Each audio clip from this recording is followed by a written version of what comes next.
Essa semana, muita gente me mandou uma notícia da Globo.com a respeito de um superfungo que vem causando infecções lá em Pernambuco e seria uma potencial ameaça à saúde pública. Será que é mesmo? Será que a gente está diante de um novo agente pandêmico? Qual que é a gravidade disso? O que é esse fungo? Vamos entender isso no vídeo de hoje.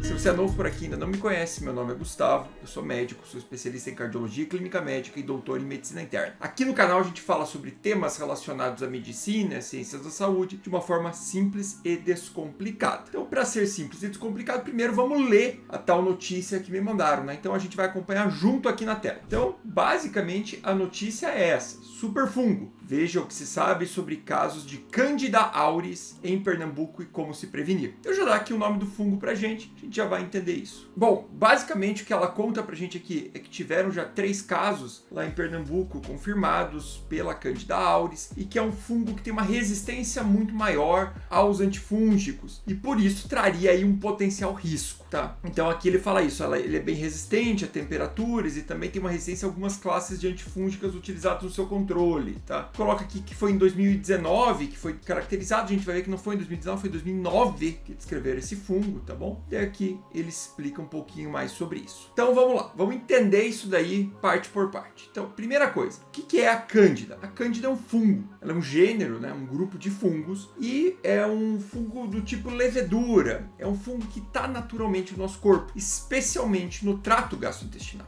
Dentro desse gênero, o mais comum é a Candida albicans, que com certeza vocês já ouviram falar, porque ela causa infecções, vamos dizer assim, mais comuns, especialmente no trato geniturinário, né? Que é a candidíase vulvovaginal na mulher, a balanopostite ali no pênis do homem. Ela pode causar também infecção oral, né? Especialmente em crianças, que é o tal do sapinho, né? Como você já deve ter visto. Em alguns pacientes imunossuprimidos pode causar casos mais graves, principalmente a candidíase esofágica, mas é a Candida albicans, normalmente. A Candida albicans, ela costuma ser bem sensível aos antifúngicos, tá? Sendo o mais comum deles o fluconazol, um antifúngico que se compra na farmácia e sob prescrição médica, que a gente utiliza muito nos hospitais. A Cândida, ela não é um fungo estranho ao nosso organismo. Nós somos colonizados por Cândida, em boa parte das vezes, e ela vive num estado de equilíbrio com o organismo, sem necessariamente causar doença. Então, o fato de você ter Cândida no teu corpo não quer dizer que você tenha doença. Geralmente, essa Cândida, ela tá no trato gastrointestinal das pessoas e vai ficar ali, não vai causar nenhuma doença. Em algumas situações de desequilíbrio pode causar essas infecções aí mais leves. Porém, em alguns indivíduos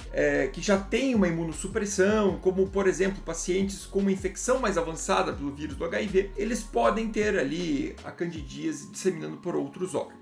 Porém, a situação grave mesmo da candidíase é quando ela entra na corrente sanguínea, que nós chamamos de candidíase invasiva. Essa condição ela traz uma altíssima mortalidade, mas ela não é comum. Assim, você não vai pegar a candidíase invasiva de uma hora para outra. Geralmente é pessoas que já estão internadas, que estão em UTI, pacientes que fizeram grandes cirurgias abdominais, pacientes que estão em estado de nutrição parenteral, ou seja, que não conseguem mais utilizar o trato gastrointestinal e estão recebendo a nutrição totalmente por meio da veia. Inclusive existe um score que nós usamos no ambiente de UTI que se chama o Candida Score para diferenciar se essa Candida está só colonizando, ou seja, está ali vivendo ali, ou se ela está gerando infecção mesmo. Bom, mas então qual que é a diferença dessa Candida albicans normal para essa Candida nova aqui, a Candida auris, que o pessoal colocou aqui? Como na própria matéria do Globo.com traz, ela é mais resistente. Então, para isso, eu fui atrás de alguns estudos que revisam aí a Cândida. Encontrei várias revisões, tá bom? Algumas mais assustadoras, como por exemplo, essa daqui que fala aqui, ó, que pergunta se realmente este fungo ele é tão amedrontador, e daí ele faz uma revisão sistemática a respeito da epidemiologia e da mortalidade, só que ele é de 2020, tá? Como nós podemos ver aqui. E basicamente a conclusão que esses estudos chegam é que de fato ela é mais resistente, especialmente ao fluconazol, mas que ela não é tão fácil de causar doença, tá? Ela coloniza muitos pacientes e não necessariamente alguém que teve contato com ela vai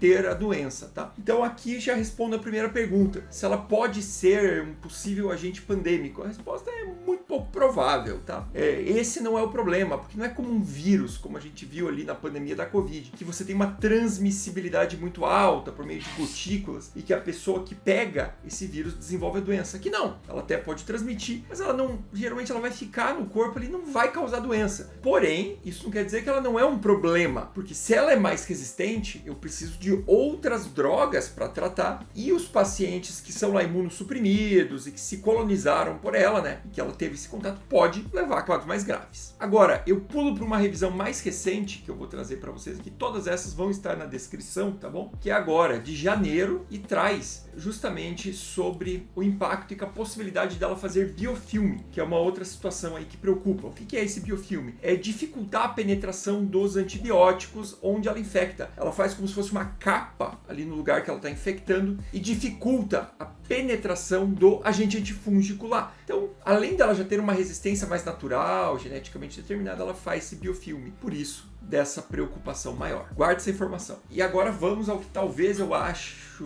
que seja o melhor trabalho sobre esse assunto, também vai estar na descrição, que é esse aqui publicado na PLOS Pathogens. Basicamente, ele faz toda uma análise de perspectiva e tenta responder essas perguntas que eu trago para vocês aqui. E aí, ele tenta explicar essa origem, da onde que veio, basicamente, né? E aqui ele faz toda uma análise e eu vou resumir para vocês. Basicamente, esse fungo já é conhecido lá desde 2009, quando ele foi encontrado, né, a primeira vez. Quando nós temos uma bactéria, um fungo, algum agente resistente, geralmente isso veio do uso excessivo do antimicrobiano, tá? Isso aqui é baseado na própria teoria da seleção natural, né? Então imagina que eu tenho aqui alguns fungos, algumas bactérias. Vamos imaginar bactéria primeiro. Eu tenho bactérias aqui, uma colônia de bactérias, e eu começo a dar antibiótico em cima delas. Elas vão morrer. Só que eventualmente uma delas sofreu uma mutação natural e essa bactéria é resistente a esse antibiótico. Quando eu começo a dar muito antibiótico, o que eu começo a fazer? Eu começo a matar as outras e seleciono aquelas que são resistentes, que agora passa a se procriar e dá origem a bactérias mais resistentes. Basicamente é isso que acontece. O que ele levanta aqui? Que realmente no momento ali da pandemia pela Covid, nós tivemos muito mais pacientes em UTIs, pacientes graves. E quem viveu isso, como eu que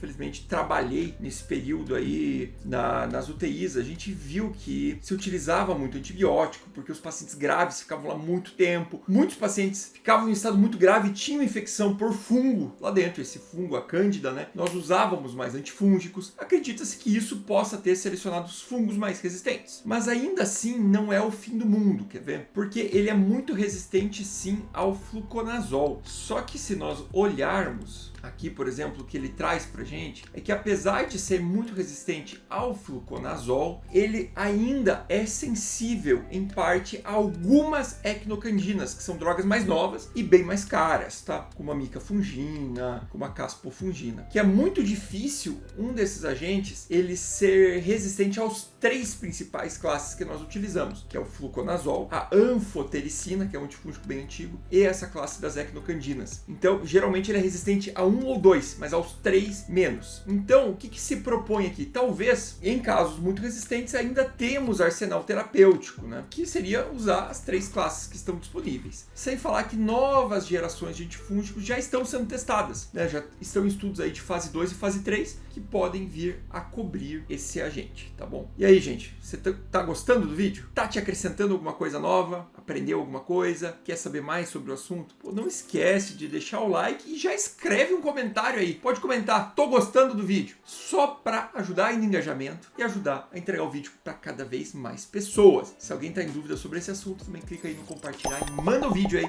para muita gente. Vamos continuar agora então falando aí sobre a Cândida. Vamos resumir então o que esses artigos trazem. Quem quiser ler tudo aí que tá. Se tiver algum infectologista aqui assistindo, pode deixar aí o comentário que vai ser muito bem-vindo, tá bom? Basicamente, gente, é um problema? É um problema. Não precisa ser sensacionalista igual eles estão fazendo, né? Boa parte das pessoas que vão ter contato com esse fungo não vão ter a doença. Será colonizada, então o fungo vai ficar lá na pessoa e não necessariamente ela vai ficar doente por ele. Ela é mais resistente? Ela é, mas ainda existem opções terapêuticas. O quadro invasivo da candidemia pela Candida auris é sim muito grave, mas o da Candida albicans ele também já é muito grave. Vale o alerta que preocupa que nós estamos chegando em outros níveis de resistência, e isso serve de alerta para mais cuidados aí com o uso racional de antimicrobianos e também os cuidados gerais ali intra-hospitalares para evitar essa colonização, tá bom? Então tem risco de uma nova pandemia por esse fungo? Não, diria que não, mas sim merece o alerta, tá bom? Achei a matéria meio sensacionalista, mas fica aí o alerta. Se você gostou desse vídeo, não esquece de deixar o like, curtir e compartilhar. Muito obrigado e até o próximo vídeo.